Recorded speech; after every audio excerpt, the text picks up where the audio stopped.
Fengal తుఫాను ప్రభావంతో దక్షిణ కోస్తా రాయలసీమ జిల్లాలతో పాటు తమిళనాడులో భారీగా వర్షాలు కురిశాయి.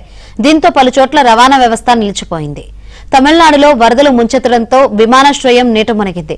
తుపాను ప్రభావంతో దక్షిణ కోస్తా రాయలసీమ జిల్లాలో వర్షాలు పడే అవకాశముందని వాతావరణ శాఖ హెచ్చరించింది.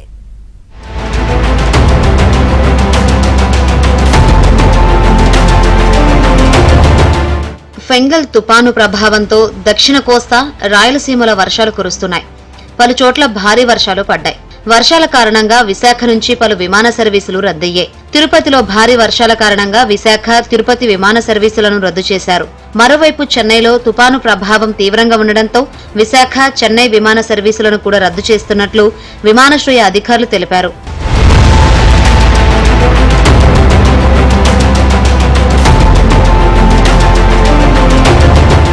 తుపాను ప్రభావంతో తిరుమలలో భారీ వర్షాలు కురిశాయి. దీంతో ప్రధాన జలాశయాలు నిండిపోయాయి.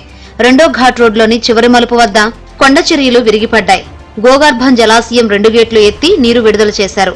కుమారధార, పసుపుధార, పాప వినాశనం, ఆకాశగంగ జలాశయాల్లో పూర్తి స్థాయికి నీటి మట్టం చేరింది.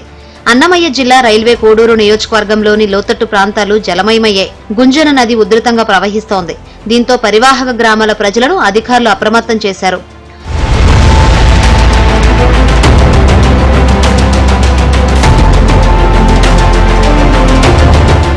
తుపాను ప్రభావం నుంచి చెన్నై, పుదుచ్చేరి పరిసర ప్రాంతాలు సాధారణ స్థితికి చేరుకుంటున్నాయి.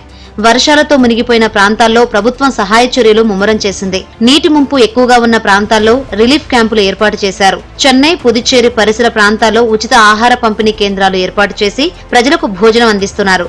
పలు ప్రాంతాల్లో భారీ వర్షాలు పడే అవకాశముందని వాతావరణ శాఖ హెచ్చరించడంతో అప్రమత్తంగా ఉండాలని అధికారులు సూచిస్తున్నారు.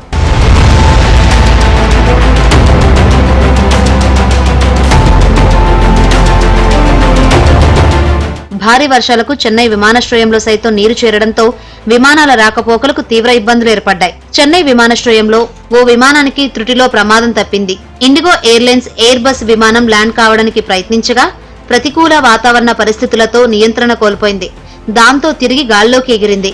తుపాను ప్రభావంతో సోమవారం దక్షిణ కోస్తా, రాయలసీమల్లో అనేక చోట్ల, ఉత్తర కోస్తాలో పలుచోట్ల వర్షాలు కురుస్తాయని వాతావరణ శాఖ తెలిపింది. నెల్లూరు, తిరుపతి, చిత్తూరు, అన్నమయ్య, కడప, శ్రీ సత్యసాయి జిల్లాలో అక్కడక్కడ భారీ వర్షాలు కురుస్తాయి. మత్స్యకారులు సముద్రంలో చేపల వేటకు వెళ్లరాదని విశాఖ తుఫాను హెచ్చరిక కేంద్రం సూచించింది.